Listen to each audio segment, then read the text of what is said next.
Right, so we've done all the installs and we're at the point now where we can attempt to bring the Vagrant environment up. So let's go up into our bash window. We're in the Homestead directory and let's fire up Vagrant with the Vagrant up command. It's going to break. Let's watch it break. Let's understand why it's breaking, and then as we hit the errors and the snags, we'll find the fixes and the workarounds. So here we go.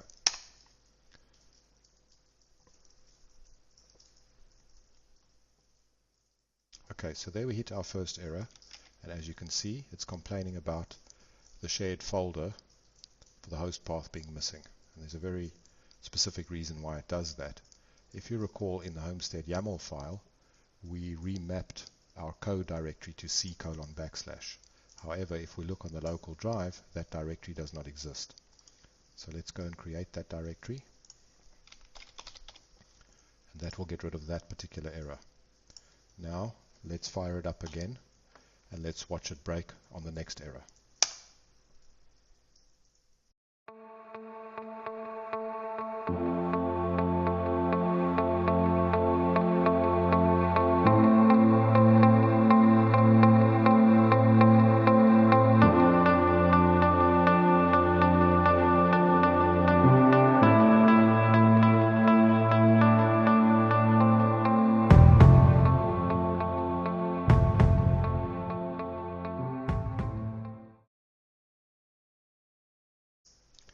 And there we go, kaboom, it blows up. And if we have a look here, it's complaining about being able to create the host-only adapter. Now, the reason this is happening is due to an inconsistency somewhere between Vagrant 174 and VirtualBox 5, because they're both brand new. There's a number of ways that one can attempt to get around this, but the first thing that I want to show you is that if we fire up VirtualBox, we should be able to bring this Homestead machine up in its own right within the Homestead and VirtualBox manager space only, i.e. we've not got Vagrant involved in terms of managing the container and managing the image. We're bypassing Vagrant completely, and we're just going to get VirtualBox manager to start up that VM image. So let's do that.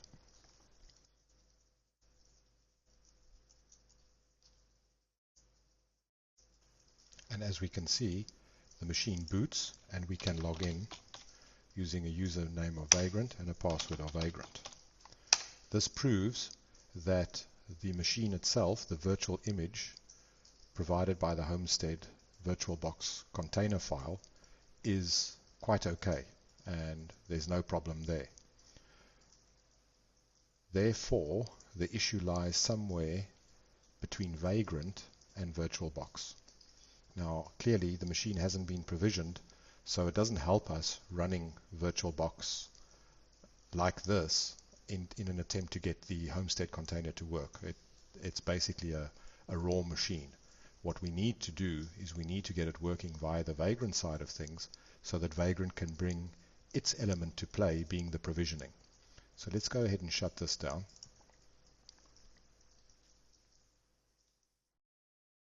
And close VirtualBox, and let's go and look inside the user's Homestead directory in the scripts subdirectory, and let's have a look at this homestead.rb file.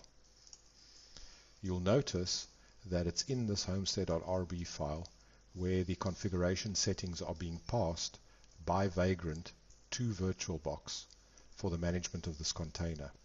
And very specifically, that line there is where it's setting the networking settings. So let's hash that out. Let's save this file. Let's go back to our bash window and let's reissue that Vagrant up command.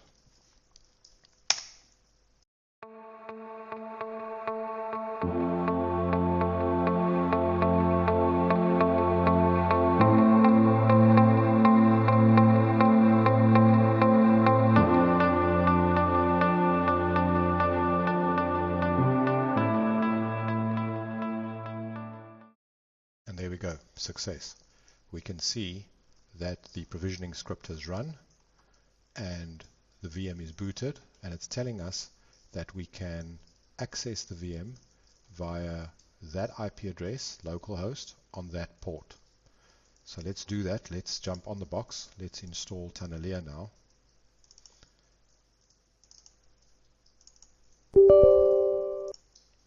Just going to accept defaults all the way through.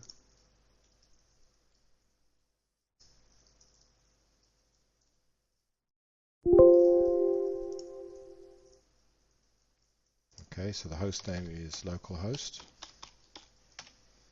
The port is 2222 and the username is Vagrant. Let's log in. We get the host fingerprint, which is correct. Password is Vagrant. And voila, we're in. Brilliant. Now, if we have a look on this machine, if we do php-v, we can see it's got PHP 5.6 installed. It's got Composer installed. We've got all the goodies that we need to be able to configure and work with this Homestead and Laravel environment. And the reason it's got these things now is as a result of that provisioning that was run by the Vagrant up command and the initialization scripts. But there's an issue, and the issue is this. If we look at the networking configuration, you'll notice that the IP address that's been allocated to the virtual Ethernet card on that host is 10.0.2.15. Now 10. Is unroutable. Now what do I mean by unroutable? What I mean by that is if we go into Windows, System32, drivers, etc, and we look at that hosts file again, if we go and drop in there 10.0.2.15, I think it was. Yeah.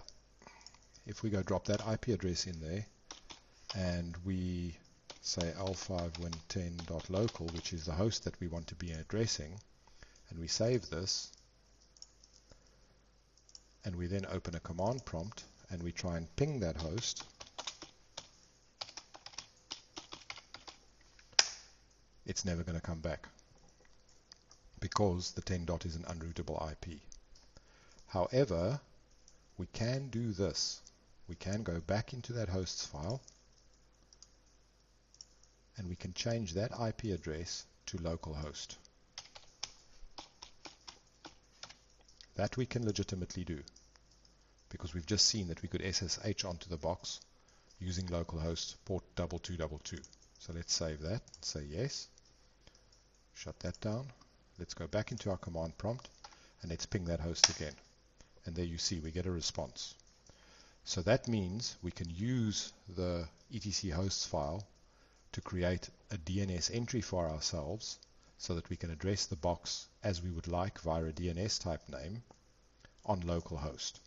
So let's fire up a browser.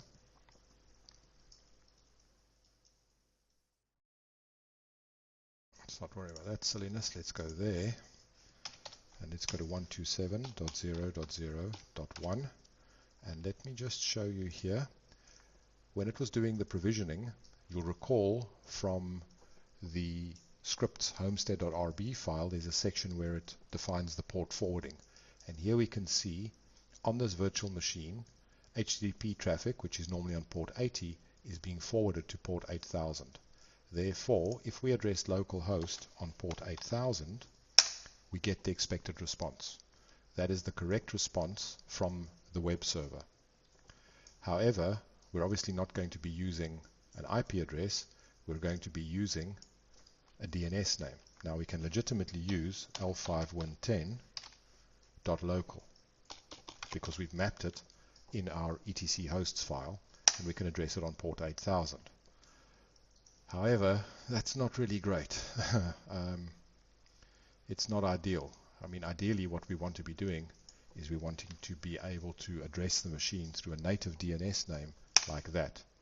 But obviously that's not going to work because of the port forwarding issue. But there is a way around it. And the way around it is called Fiddler. And what we'll now do in the next section is we'll install Fiddler and work around this port issue. I just want to mention at this stage that this is not normal behavior. Normally, when you issue the vagrant up command, it will provision correctly and it will use this entry here in the users home directory, Homestead, in this YAML file here. It will use that IP address there and allocate it correctly. However, because Vagrant 174 is new and VirtualBox 5 is brand new, there is some inconsistency somewhere there between those two. And if one looks at the GitHub issue tracking, the guys are aware of it, but it will get fixed. But that doesn't help us now. We want this environment working right now.